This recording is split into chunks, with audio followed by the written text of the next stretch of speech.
High নিউজে সকলকে স্বাগত। শুরু করছে নিউজ টুডে, আর শুরুতেই চোখ রাখবো আজকের হেডলাইন্সের দিকে। আহমেদাবাদে বিমান দুর্ঘটনায় বাড়ছে মৃতের সংখ্যা, চাপের মুখে পড়ে উচ্চ পর্যায়ের তদন্ত কমিটি গঠন অসামরিক বিমান পরিবহন মন্ত্রকের। তেহরান থেকে দেশে ফিরতে চায় ভারতীয়রা, তেহরানের ওপর ইসরায়েলের ক্ষেপণাস্ত্র হামলার পরই এমন সিদ্ধান্ত। যোগাযোগ করা হয়েছে তেহরানের ভারতীয় দূতাবাসে।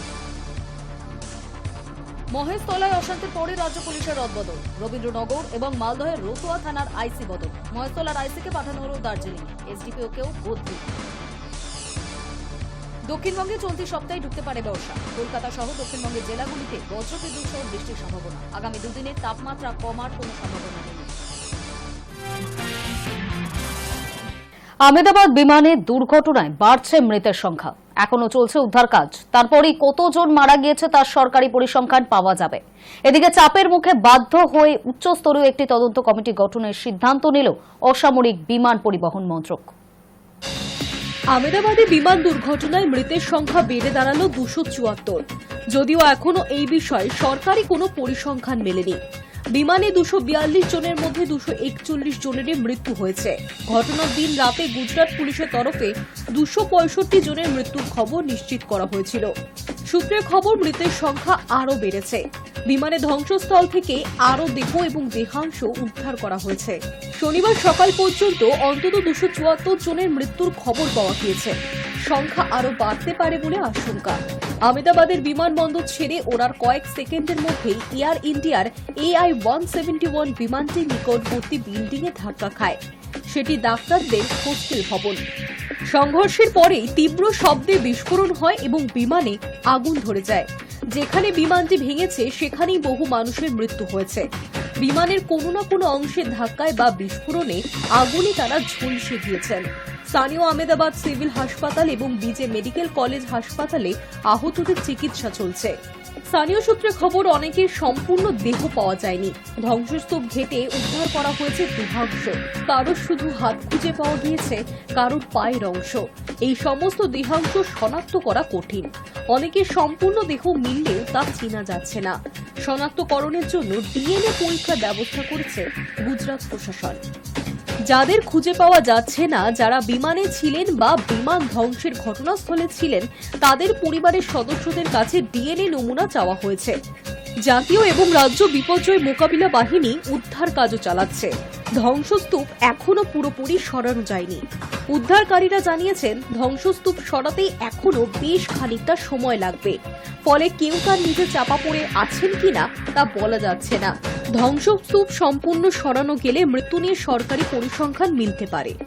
এদিকে চাপের মুখে এক প্রকার বাধ্য হয়ে উচ্চস্তরীয় একটি তদন্ত কমিটি গঠনের সিদ্ধান্ত নিয়েছে অসামরিক বিমান পরিবহন মন্ত্রক। একই সঙ্গে বিমান রক্ষণাবেক্ষণের নিয়মেও বদল আসতে পারে বলে খবর। স্বরাষ্ট্র মন্ত্রকের প্রধান সচিবের নেতৃত্বে গঠিত ওই কমিটিতে আহমেদাবাদ পুলিশ কমিশনার, বায়ুসেনার ডিজি, সিভিল অ্যাভিয়েন্সের ডিজি, ফরেনসিক বিভাগের আধিকারিক, আইবির স্পেশাল ডিরেক্টর রয়েছেন। ওই কমিটি বিমান দুর্ঘটনা তদন্ত করার পাশাপাশি বিমান চলাচলের রক্ষণাবেক্ষণের এসওপি বা স্ট্যান্ডার্ড অপারেটিং প্রসিডিওরে বদলের প্রয়োজন আছে কিনা তাও খতিয়ে দেখবে। অসামরিক বিমান পরিবহন মন্ত্রক জানিয়েছে, এই কমিটি স্বাধীনভাবেই কাজ করবে, অন্য কোনো তদন্ত কমিটির কাজে হস্তক্ষেপ করবে না। Hi News Network. শনিবার ভোরে তেল আভিভ কেঁপে উঠল ইরানের মিসাইলের আঘাতে। রাতের আকাশে দেখা গেল আগুনের মরণ গোলা। সত্যি হল প্রত্যাঘাতের আশঙ্কা। শনিবার ভোরে তেল আভিভ কেঁপে উঠল ইরানের মিসাইলের আঘাতে। রাতের আকাশে নেমে আসতে দেখা গেল আগুনের মরণ গোলা। কেবল ইসরায়েলের রাজধানী নয়, বিস্ফোরণের শব্দ শোনা গিয়েছে জেরুজালেমেও। শোনা গিয়েছে সাইরেন বাজার তীব্র শব্দ। শুক্রবার ইরানে হামলা করেছিল ইসরায়েল, আর সেই সময় থেকেই প্রত্যাঘাতের আশঙ্কা তৈরি হয়েছিল। অবশেষে 65 মিনিটে 200টি ব্যালিস্টিক মিসাইল ছুড়ল ইরান। এরপর ফের ইসরায়েল পাল্টা হামলা চালায়। ইরানের তেল আভিভে এই অপারেশনের নাম রাখা হয়েছে অপারেশন ট্রু প্রমিস 3। তেহরানের দাবি, তাদের মূল লক্ষ্য ইসরায়েলের সেনা ঘাঁটিগুলি। শনিবার মধ্যরাতের অপারেশনে এখনো পর্যন্ত একজনের মৃত্যুর কথা জানা গিয়েছে। আহত হয়েছেন 34 জন। এদিকে ইসরায়েল শুক্রবার ইরানের 330টিরও বেশি জায়গায় অপারেশন রাইজিং সান চালিয়েছে। শনিবার ফের ইরানকে পাল্টা দিল তারা। সব মিলিয়ে তাদের এই হামলায় অন্তত 78 জনের মৃত্যু হয়েছে। আহত হয়েছেন অন্তত 320 জন। ইরানের সামরিক ঘাঁটি এবং পরমাণবিক অস্ত্র ভান্ডার লক্ষ্য করে আকাশপথে হামলা চালানো হয়। তার জেরে মৃত্যু হয়েছে ইরান সেনা চিফ অফ স্টাফ মোহাম্মদ বাঘেরির। মৃত্যু হয়েছে রেভলিউশনারি গার্ডসের কমান্ডার হোসেন সালামি এবং ইরানের এমার্জেন্সি কমান্ডারের। প্রাণ হারিয়েছেন ইরানের প্রাক্তন জাতীয় নিরাপত্তা উপদেষ্টা আলী সামখানিরও। এছাড়াও পারমাণবিক গবেষণাকারী অন্তত 6 জন বিজ্ঞানীর মৃত্যু হয়েছে বলে জানিয়েছে ইরান। বহু সেনাকর্মী এবং আধিকারিকেরও মৃত্যু হয়েছে ইসরায়েলি হামলায়। ইরান এবং ইরাক নিজেদের আকাশ সীমা পুরোপুরি বন্ধ করে দেওয়ায় গোটা মধ্যপ্রাচ্যে বিমান পরিষেবা কার্যত স্তব্ধ। একাধিক উড়ান সংস্থা নিজেদের বিমান পরিষেবা বন্ধ করে দিয়েছে। এই পরিস্থিতিতে শনিবার ফের পরস্পরের উপরে ইরান এবং ইসরায়েলের হামলা চালানোর ঘটনায় মধ্যপ্রাচ্যের যুদ্ধের মেঘ আরও শ্বাসরোধী আকার নিয়েছে। Hi News Network. ইরান ও ইসরায়েলে পরিস্থিতি খারাপ। বৃহস্পতিবার রাতে রাজধানী তেহরানের উপর ইসরায়েলের ক্ষেপণাস্ত্র হামলার পর থেকেই সেখানকার ভারতীয় ছাত্ররা ফিরতে চায় নিজের দেশে। যোগাযোগ করছে তেহরানের দূতাবাসে। দেশে ফিরতে চাইছেন ইরানে পড়তে আসা ভারতীয় ছাত্ররা। বৃহস্পতিবার মাঝরাতে রাজধানী তেহরানের উপর ইসরায়েলের ক্ষেপণাস্ত্র হামলার পর থেকেই সেখানকার ভারতীয় ছাত্ররা তেহরানের দূতাবাসে যোগাযোগ করেন। দূতাবাস কর্তৃপক্ষ দেশে ফেরানোর ব্যাপারে কোনো আশ্বাস দিতে পারেনি বলে বক্তব্য পড়ুয়াদের। ভারতীয় দূতাবাস ছাত্রদের বলেছে মেল করে নাম এবং স্থানীয় ঠিকানা, শিক্ষা প্রতিষ্ঠানের নাম জানিয়ে রাখতে। একাধিক সূত্র থেকে জানা গিয়েছে ইরানে পড়তে যাওয়া পড়ুয়াদের বেশিরভাগই এমবিবিএস পড়ছে। জম্মু কাশ্মীরের এক পড়ুয়া তেহরান বিশ্ববিদ্যালয়ের অনুমোদিত মেডিকেল কলেজের এমবিবিএস এর দ্বিতীয় বর্ষের পড়ুয়া। তার বক্তব্য, ইসরায়েলের হামলার পর অনেকেই তেহরান ছেড়েছেন। বিশ্ববিদ্যালয় কর্তৃপক্ষ হোস্টেলে এসে পড়ুয়াদের পরামর্শ দিয়ে গিয়েছে ক্যাম্পাসের বাইরে না যেতে, কিন্তু বিস্ফোরণে যেভাবে হোস্টেল বিল্ডিং কেঁপে ওঠে তাতে আর স্থির থাকা যাচ্ছে না। শুক্রবার সন্ধ্যা নামার পর ফের ইসরায়েলের ক্ষেপণাস্ত্র হামলা শুরু হয়। এদিকে তেহরানের আকাশ পথ এখনো বন্ধ রয়েছে। বৃহস্পতিবার মাঝরাতে ইসরায়েলি হামলার পর থেকেই সব ধরনের বিমান চলাচল বন্ধ। তেহরানের আকাশ অনিরাপদ ঘোষণা করেছে ইরান। তেহরান ছাড়াও ইরানের আরও কিছু শহরে ভারতীয়রা পড়তে যায়। মেডিকেল ছাড়াও ইঞ্জিনিয়ারিং, বায়োকেমিস্ট্রি, সিনেমা তৈরি, ইসলামিক ইতিহাসের মতো বিষয়ও পড়তে চায় ভারতীয়রা। উত্তরপ্রদেশের আজমগড়ের পড়ুয়া আলিয়া রিজভি 2023 থেকে তেহরানে আছেন। তিনিও এমবিবিএস পড়ছেন। তিনি জানিয়েছেন, তেহরানের ভারতীয় দূতাবাসে গিয়ে নাম এবং স্থানীয় ঠিকানা লিখিয়ে দিয়ে এসেছি।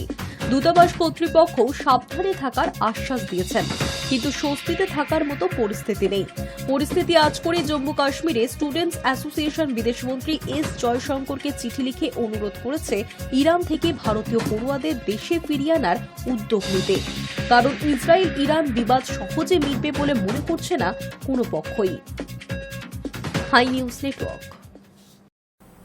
একরকম নির্বাচনী প্রস্তুতি শুরু হয়ে গেল তৃণমূলে। 21শে জুলাইয়ের প্রচার শুরু সমাজ মাধ্যমে। প্রকাশ্যে নতুন পোস্টার। বদল ঘটল তৃণমূলের অফিসিয়াল এক্স হ্যান্ডেলের কভার ফটো। অনুমান এই পোস্টারটি শহীদ দিবসের পোস্টার হিসেবে ব্যবহার করা হবে। সামনে বিধানসভা নির্বাচন, ইতিমধ্যে প্রচারে নেমে পড়েছে বিভিন্ন দল। এই আবহে 21শে জুলাইয়ের মঞ্চ থেকেই 2026-এর বিধানসভা নির্বাচনের প্রচারের গাইডলাইন বেঁধে দেবেন নেত্রী মমতা বন্দ্যোপাধ্যায়। প্রকাশ্যে এসেছে তৃণমূল যুব কংগ্রেসের নয়া পোস্টার, যেখানে শুধুমাত্র তৃণমূল সুপ্রিমো মমতা বন্দ্যোপাধ্যায়ের ছবি রয়েছে। পিছনে তৃণমূলের লোগো লাগানো পতাকা, পাশে ধর্মতলা চলোর দাগ, সেই সঙ্গে অভিশপ্ত দিনের ছবি।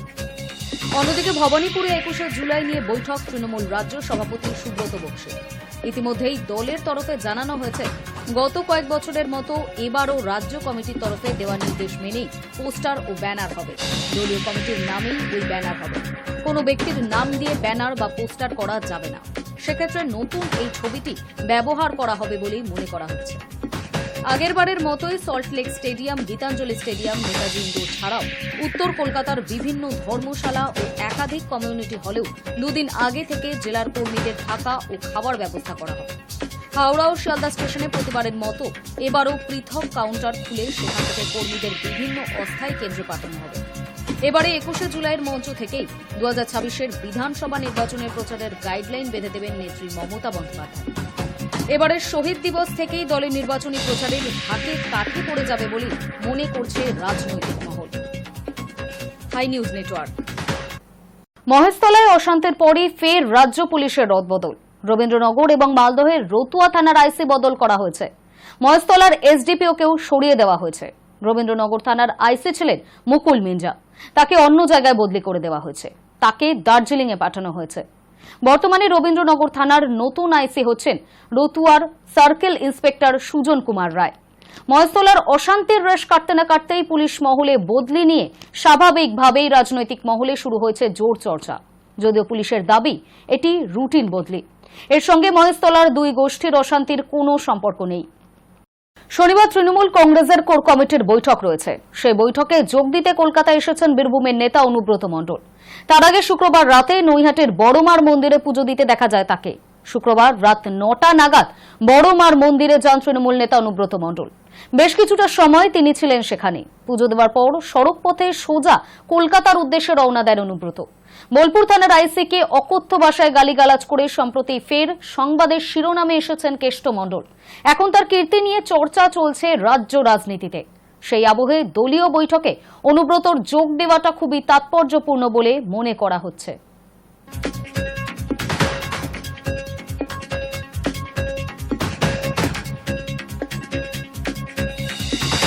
আর্থিক অবস্থা খতিয়ে দেখার পরে ওবিসি সংরক্ষণ করা হয়েছে। ধর্মের কোনো বিষয় নেই এতে। সমাজ মাধ্যমে এবং বিভিন্ন আলোচনায় একটি অংশ এই বিষয়ে বিভ্রান্তিকর প্রচার করছে বলে অভিযোগ তুলে সংরক্ষণ নিয়ে স্পষ্ট ব্যাখ্যা দিল অনগ্রসর শ্রেণী কল্যাণ কমিশন। ওবিসি সংরক্ষণ ইস্যু নিয়ে রবীন্দ্র সদনে সাংবাদিক বৈঠক করে কমিশন যে পদ্ধতি ও প্রক্রিয়ায় এই তালিকা তৈরি করেছে তার ব্যাখ্যা দেন কমিশনের চেয়ারম্যান অবসরপ্রাপ্ত বিচারপতি অসীম কুমার বন্দ্যোপাধ্যায়। বলেন, অভিযোগ মানুষের থাকতেই পারে, আইনি সুযোগ আছে তার রিভিউ করার। কারো যদি আপত্তি থাকে তারা রিভিউ চাইতেই পারে। সমাজ মাধ্যমে এসব কথায় মানুষ আরও বিভ্রান্ত হচ্ছে। ছেলেমেয়েদের স্কুল কলেজে ভর্তির বিষয় আছে, চাকরির ব্যাপার আছে, তাই এটা কাম্য নয়। ইতিমধ্যে কমিশনের সুপারিশ ও রাজ্য মন্ত্রিসভার বিজ্ঞপ্তি বিধানসভায় পেশ হয়েছে। কমিশন জানিয়েছে, স্কুল কলেজ বিদ্যালয় ভর্তির ক্ষেত্রে আর কোনো জট আপাতত রইল না। নিয়োগের ক্ষেত্রেও বাধা নেই। হাইকোর্টের ডিভিশন বেঞ্চের রায় বাতিল হওয়া ১১৩টি সহ মোট ১১৭টি অনগ্রসর শ্রেণীর অন্তর্ভুক্তির কাজ নতুনভাবে শুরু করে কমিশন। ওই রায়ে ওবিসি এ ও ওবিসি বি সাব ক্যাটাগরিও বাতিল হয়। ফলে সংরক্ষণের হার ১৭% থেকে কমে দাঁড়ায় মাত্র ৭%। ফলে রাজ্যের বহু মানুষ সমস্যায় পড়েন। এরপরই রাজ্য সরকার সুপ্রিম কোর্টে চ্যালেঞ্জ জানায়। এরপরই কমিশন সমীক্ষা ও যাচাইয়ের পর জানায়, আগে ৬৬টি জাতির থেকে ২টি বাদ পড়েছে তাদের আর্থসামাজিক উন্নয়নের জন্য। তবু সেই ২টি জাতির ফের সমীক্ষা হবে। ১৪টি জাতি ওবিসি এ থেকে বিতে উন্নীত হয়েছে, আর কিছু বি থেকে এসেছে এ ক্যাটাগরিতে। এছাড়া ৭৬টি জাতির সমীক্ষা করে ১৪০টি জাতি তালিকাভুক্ত হয়েছে।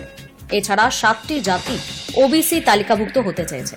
ফলে তাদের ক্ষেত্রেও নির্ধারিত সমীক্ষা হবে। Hi News Network.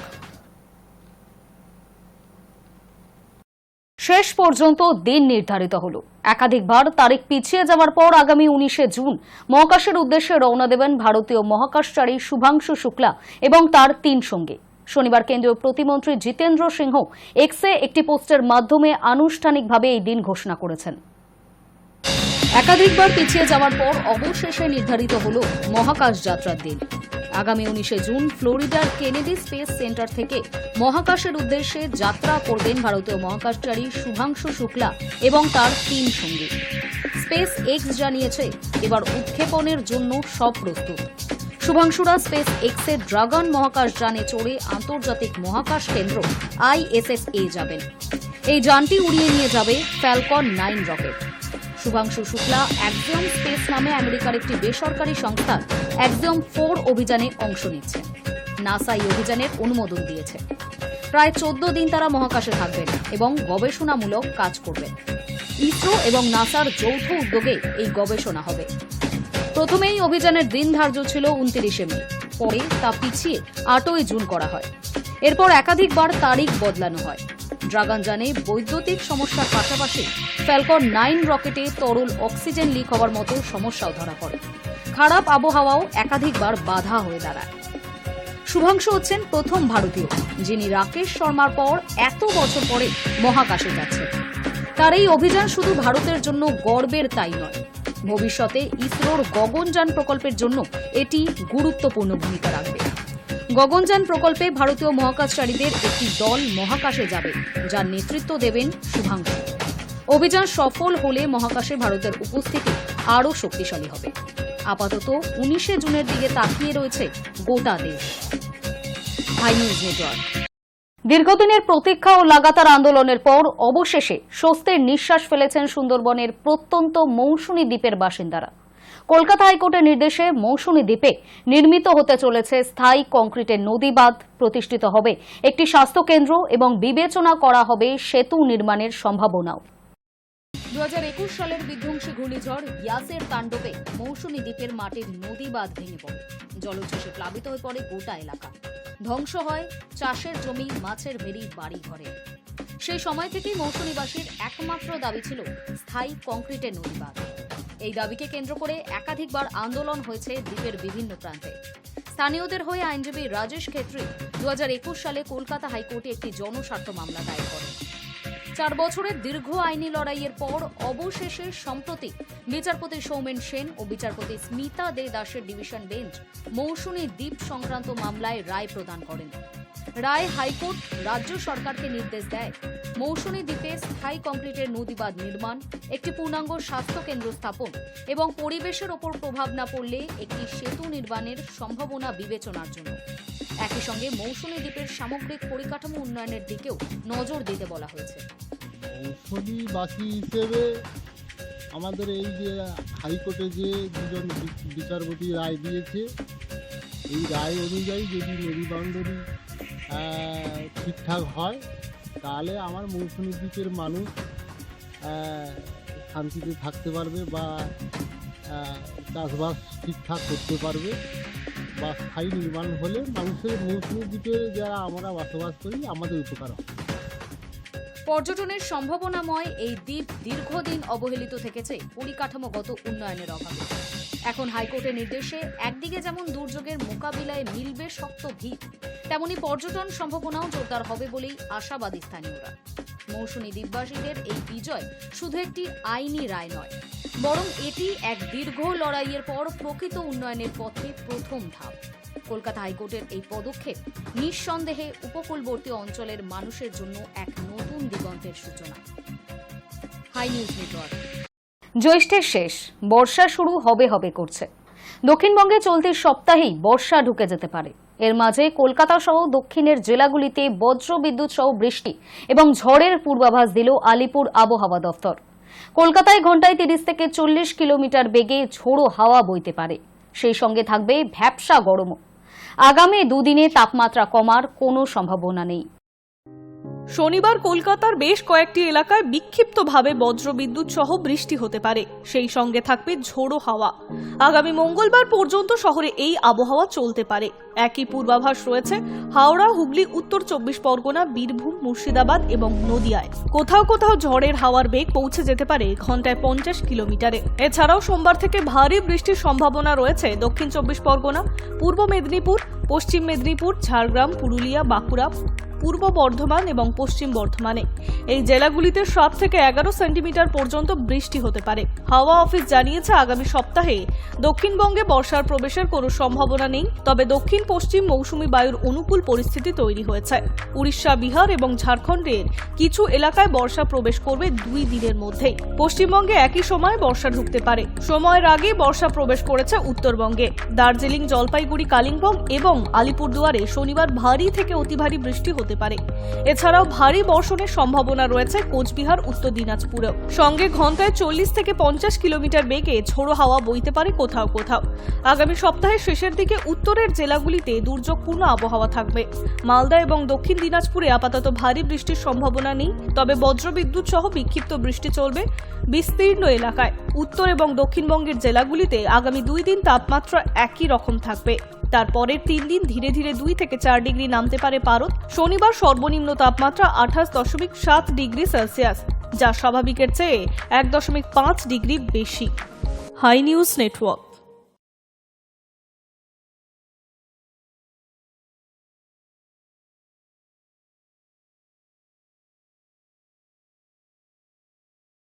News Today এখনকার মতো এই পর্যন্তই। নজর রাখুন হাই নিউজে, নির্ভীক নিরপেক্ষ।